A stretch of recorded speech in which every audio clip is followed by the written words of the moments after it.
উমরে ফারুক সালাত শুরু করলেন, ফজরের সালাত, আল্লাহু আকবার।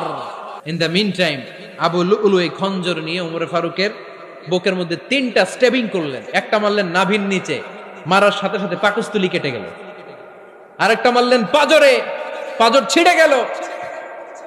3টা মারার পরে উমরে ফারুক বললেন, কাতালানি আল কাল, এক কুকুর আমাকে মেরে ফেলেছে। পেছন থেকে এক সাহাবীকে টান মেরে সামনের দিকে নিয়ে গেলেন, তুমি নামাজের ইমামতি করাও। আর ওমরে ফারুককে বাকিরা ধরাধরি করে পেছনে নিতে আরম্ভ করলেন। আর এই আত্মাই আক্রমণ যে করেছে, সে কাতারের মাঝখান দিয়ে যেতে আরম্ভ করলো আর দুই দিকে ছুরি মারতে আরম্ভ করলো। 13 জন সাহাবীর গায়ে ছুরি মেরেছে, 7 জন সাহাবা স্পট ডেথ, জায়গায় মৃত্যু। এই ভয়ঙ্কর অবস্থা দেখে এক সাহাবী বুরনুস, এক ধরনের জুব্বা আছে মাথাওয়ালা, অনেকে জ্যাকেট পরছেন না এরকম মাথাওয়ালা, লম্বা জুব্বা আছে আর ওপরে শীতে পড়ে মাথাওয়ালা, এই মাথাওয়ালা জুব্বা বের করে এক সাহাবী জালের মতো তার দিকে উড়ায় মারল। ওই বুরনুসের মধ্যে পেঁচিয়ে আবু লুলু মাটিতে পড়ে গেল আর সুইসাইড করে ফেলল, নিজের বুকে নিজে মেরে আত্মহত্যা।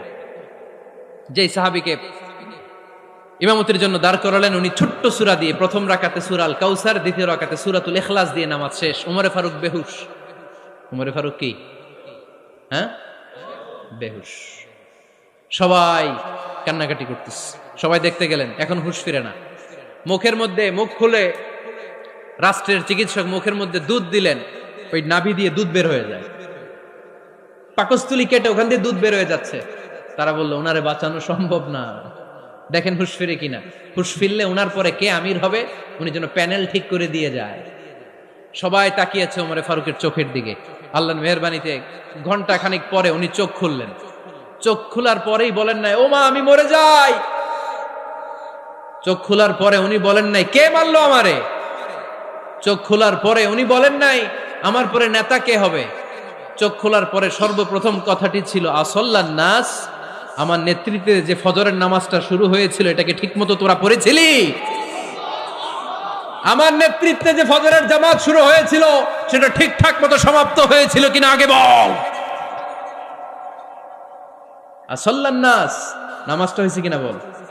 সুবহানাল্লাহ বলতে পারলেন না? This is Omar, hour super hero. নেতা অনেকগুলো লাগে না, এরকম নেতা একটাই যথেষ্ট যে গোটা বিশ্বকে কাঁপায় দিতে পারে। চিল্লায় বলো ঠিক কিনা।